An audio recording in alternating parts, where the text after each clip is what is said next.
بادشاہ یہ تخت و تاج کیا ہوتے ہیں، اس کی کوئی قیمت نہیں ہے۔ تو بادشاہ ہنس کے کہنے لگا اس فقیر کو باہر نکالو، اسے کیا پتا ہے کہ تخت و تاج کیا ہوتے ہیں، اس کی لذت کیا ہوتی ہے۔ جب خدام کھڑے ہوتے ہیں، استقبال کر رہے ہوتے ہیں، جب تخت پہ بیٹھے اور ساری رعایا نیچے بیٹھی ہوتی ہے، اس نے کہا نکالو فقیر کو، اس کو کیا پتا۔ بادشاہ ایک دن شکار کرنے گیا تو وہاں اس کا گھوڑا جو ہے وہ سرکش ہو گیا اور ایسی جگہ پہ لے گیا کہ جہاں نہ پانی تھا اور نہ کوئی اور چیز۔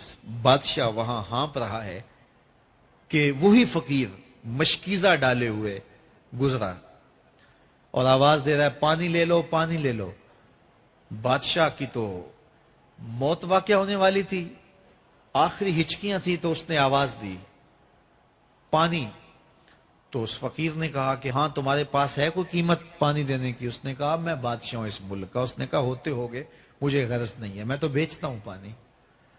اس نے کہا بابا میں بادشاہ ہوں، جو مانگو گے میں دوں گا، مجھے پانی دو، میں مر رہا ہوں۔ اس فقیر نے کہا آدھی حکومت لگے گی۔ اس نے کہا آدھی لے لینا، مجھے پانی تو دو، کیونکہ مر گیا تو ساری جائے گی۔ اس نے پانی کا گھونٹ دیا، پیاس کی شدت تھی، جب پانی کا کٹورا اس نے منہ سے لگایا تو پانی حلق میں اٹک گیا۔ اب پھر دوبارہ مصیبت بن گئی۔ تو اس فقیر نے کہا کہ میں حکیم بھی ہوں، اگر کہو تو تمہارا علاج کر دوں۔ اس نے کہا ضرور کرو، لیکن اس نے کہا میں یوں ہی نہیں کروں گا، آدھی باقی حکومت بھی لگے گی، وہ بھی لکھ دو۔ اس نے چمڑے کے اوپر لکھوا لیا، ساری حکومت لکھوا لی، اور اس نے اس کا علاج کیا فوری۔ جو اس کے پاس ٹوٹکا ٹونا تھا تو اس کا پانی حلق سے نیچے اتر گیا۔ بادشاہ گھوڑے پہ بیٹھا واپس آیا، وقت گزر گیا، عرصہ بیت گیا۔ بادشاہ پھر تخت پہ بیٹھا تھا، وہی فقیر بھیس بدل کے دوبارہ آ گیا۔ پھر اس نے نصیحت کی کہ آخرت کو یاد کرو، یہ دنیا کچھ نہیں ہے، 4 دن کی کہانی ہے۔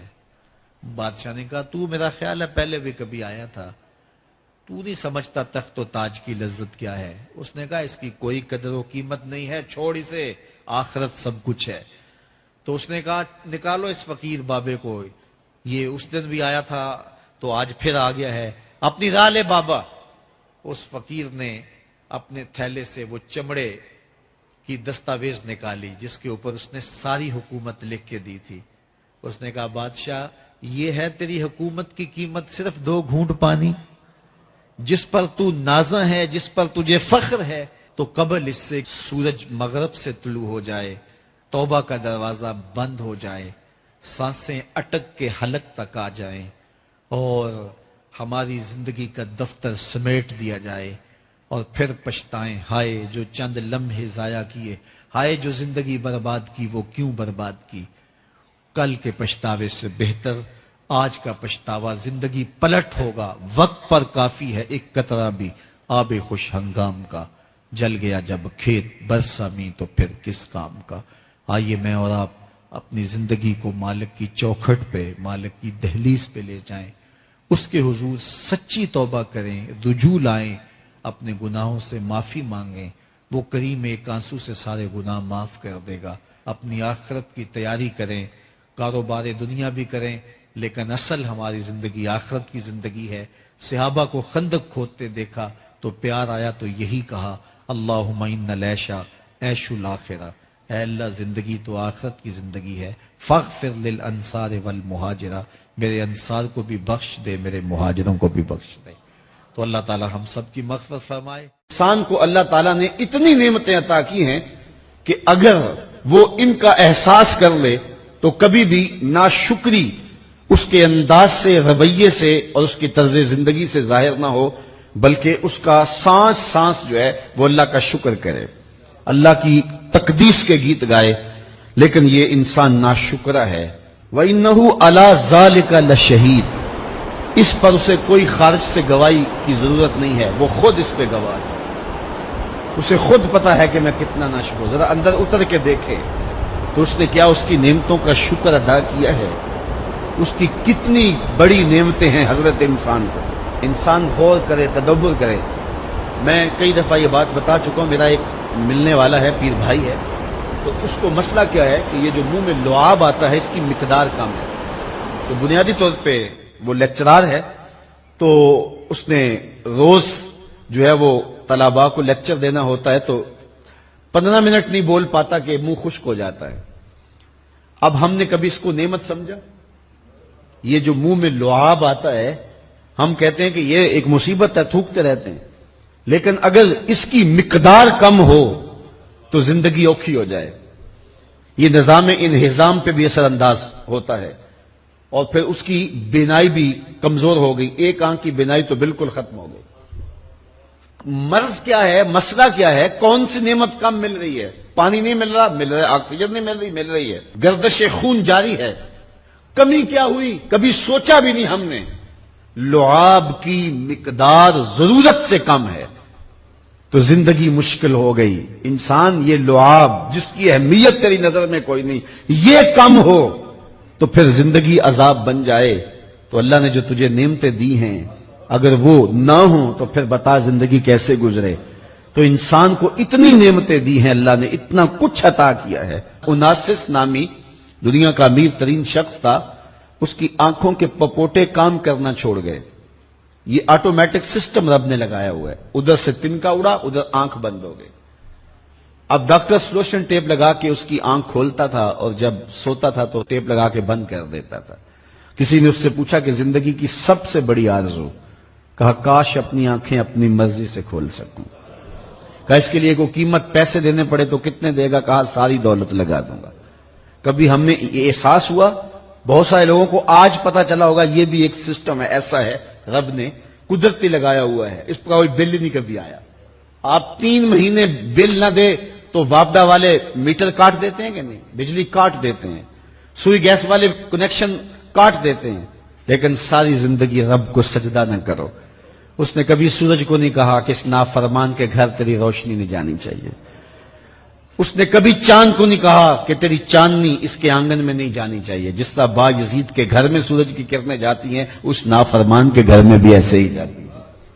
تو انسان کو اللہ نے بڑا کچھ دیا لیکن یہ اس کے باوجود ناسپاس ہے, ناشکر گزار ہے. تو کہا اس کے لیے کوئی اس کو خارج سے دلیل نہیں چاہیے. انسان اگر اپنے پہ غور کرے تو انسان کے اندر ہی سب کچھ ہے. میں کہاں کھڑا ہوں مجھے پتا ہے, آپ کہاں کھڑے ہیں آپ کو پتا ہے.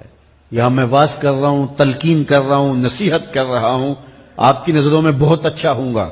میں اچھا ہوں یا نہیں ہوں میں اچھی طرح جانتا ہوں. آپ میری نظروں میں بہت اچھے ہیں, آپ اچھے ہیں یا نہیں ہیں یہ آپ اپنے سے پوچھیں, آپ اچھی طرح جانتے ہیں. انسان اپنی حقیقت سے خود آگاہ ہے کہ وہ کس جگہ کھڑا ہے, وہ جانتا ہے. وَإِنَّهُ عَلَىٰ ذَلِكَ لَشَهِيدٌ. اسے خارج سے کوئی دلیل نہیں چاہیے. آج وقت ہے اپنا رب سے جوڑ لیں. اس کی رحمتوں کے دروازے کھلے ہوئے, اس کی کرم نوازیوں کا می برس رہا ہے. یہ موسم نور ہے نا, ایک نیکی کرو 70 نیکیوں کا ثواب ملتا. کرم نوازیوں کی برکھا برستی ہے. وہ ایک فقیر تھا, وہ بازار میں کھڑا رو رہا تھا. کسی نے رک کے پوچھا, کہا بابا کیوں رو رہے ہو, کیا ہوا ہے تمہیں؟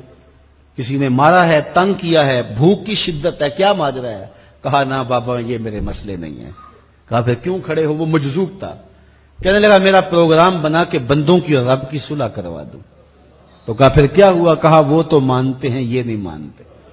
وہ تو کہتا ہے لے آئے نے میری دہلیز پہ, ایک آنسو سے سارے گناہ معاف کر دوں, لیکن یہ میری سنتے ہی نہیں ہے. ایسا پیار ہو گیا دنیا سے, میری بات ہی نہیں سمجھتے.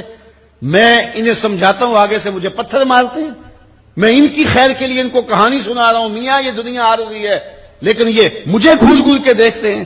مجھے ان کی عقل پہ رونا آ رہا ہے. وہ کہتا ہے لے آ میری چوکھٹ پہ, ابھی معاف کر دوں گا, ایک آنسو سے سارے گناہ دھو ڈالوں گا, سمندر کی جھاگ کے برابر بھی گناہ ہیں تو مٹا ڈالوں گا. لیکن یہ سمجھتے نہیں ہیں. خیر وہ چلا گیا. اگلے دن گیا تو قبرستان کے قریب سے گزرا تو وہ فقیر وہاں کھڑا رو رہا تھا. تو وہ پھر رو گیا. کہا بابا عجیب کہانی ہے تیری, بازاروں میں بھی روتا ہے اور قبرستانوں میں بھی روتا ہے, آج کیا مسئلہ ہے؟ کہا آج بھی میرا کل والا ہی مسئلہ ہے. کہا آج کیا مسئلہ ہے؟ کہا آج میں ادھر آیا تھا کہ ان کی اور رب کی صلح کروا دوں. تو کہا آج پھر کیا بنا؟ کہا آج یہ مانتے ہیں وہ نہیں مانتا. تو قبل اس سے کہ وہ وقت آئے کہ پھر وہ نہ مانے, آج لے ان کی پناہ, آج مدد مانگ ان سے, کل قیامت کو نہ مانیں گے اگر مان گیا.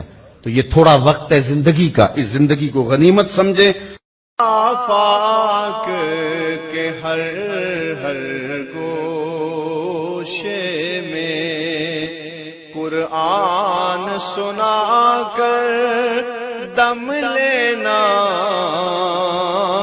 اب رکنا نہیں، اب تھمنا نہیں، فردوس میں جا کر دم لینا،